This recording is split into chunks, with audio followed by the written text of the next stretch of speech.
everyone, welcome back to Live Darts. We are here in Wolverhampton for the build-up to the Ball Sports Grand Slam of Darts. We've got Chizzy himself. Right. Dave, looking forward to the tournament starting tomorrow? Yeah, looking forward to it. It's been 2 years since I've last been it, so yeah. I've had a great season up to now and may it continue tomorrow.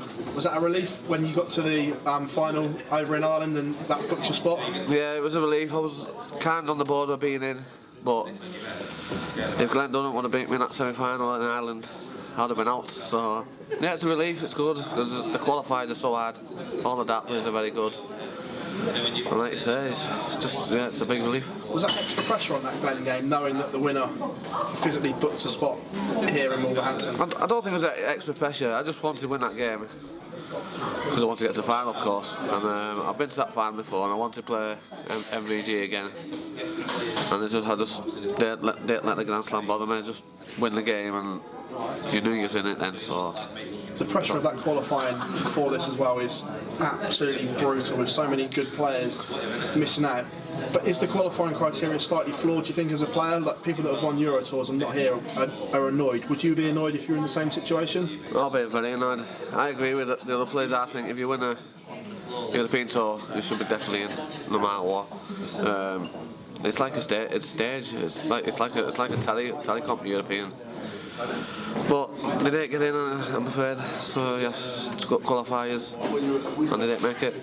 Your group here, very, very tough. You've got world number 2, Rob Cross, then Jamie Hughes in form, and very good friend Lisa Ashton. I have, yes. Are you looking forward to that game in particular? Well, the only game I don't want to play is Lisa, because, like you say, I am very good friends with her, and I know she can play darts. And I don't want to be by a woman, but I'm ready for this. So I'm ready for the other 2 players, and the other 2 players are quality as well. Is it extra pressure playing one of the ladies in your group? To be fair, if we had the chance, I'd play Mercury, because like I don't know that well. I know Lisa. I know how she plays. I used to be pairs partners with her at the BDO, so I know how good she is. But at the end of the day, it's just another game of darts, and I've got to do my job. At the weekend in the World Series final, just run out of steam a little bit on the final day, was it? I don't think I went out of steam. I could have carried on playing all night there, because I was playing all right, but just missed his margins. I was up and down, and obviously we had a little bit of. I was playing against how many thousands was in that crowd. I was playing against them, it weren't just him. But it's my fault, I missed the 36-2 darts, and I'm over that now, and it's all about this weekend. Is the crowd becoming an issue in games now? Because they seem to be deciding darts games rather than ability at the moment. Yeah, I think it is. I think it is wrong. But it's like that in any sport. If you think about football, when you get a penalty, you get booed. The pressure's on, you're going to get booed.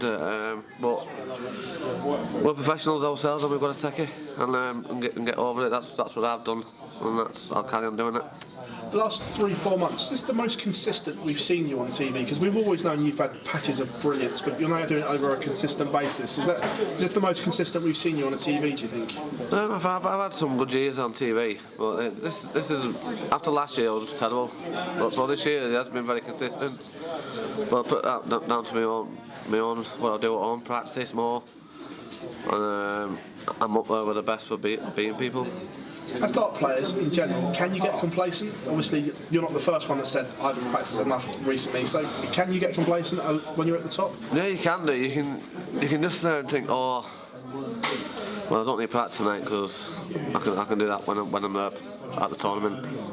But then I've done that loads of times. Did it all last year, and that put me down from number 5 in the world all the way back to number 12. So yeah, you've got to just carry on practicing, and that's what I've done this year, and it's working out for me. For you, when did reality hit, and you were like, I've got to change this. This can't carry on. Well, when I played Vincent in the Worlds, that was one of the worst performances I've ever played on the TV, and I thought I've got to do something to change it, and that was 2 years ago. But I didn't change it, I just carried on being me and thinking I don't need to practice and all that for the year, and it didn't get any better, but so I put it right. The form you're in as well, you're now being massively talked about for the Premier League. Do you think you've played your way back into contention now with the performances you've put in? I don't really know. I've just got to go away. There's like 4 more tournaments to play. Yeah? and the big tournaments. So if I do one in them, get to the semis and finals, I've got a good chance of getting there. But all the players are thinking the same, because there's not just me playing well. There's 4 or 5 of them. Nathan. Obviously you've got Price. He's been playing well for a good year now. They're all playing well. Even got the lower lads, they're playing well, but they're not getting no luck. Like Chris Dober. You know Mike Smith, he always plays well. It's an hard bum for a pick. But looking at it, you're one of the most exciting scorers there are, and the Premier League isn't just about ability as in results, it's about exciting people, and the 180s that you hit and the crowd now get involved with you stand you in probably in better stead than some of the others. Yeah, I've always been a big 180er, and my finishing been really good lately, so put them two together, that's what cars want to see, and that's what I do.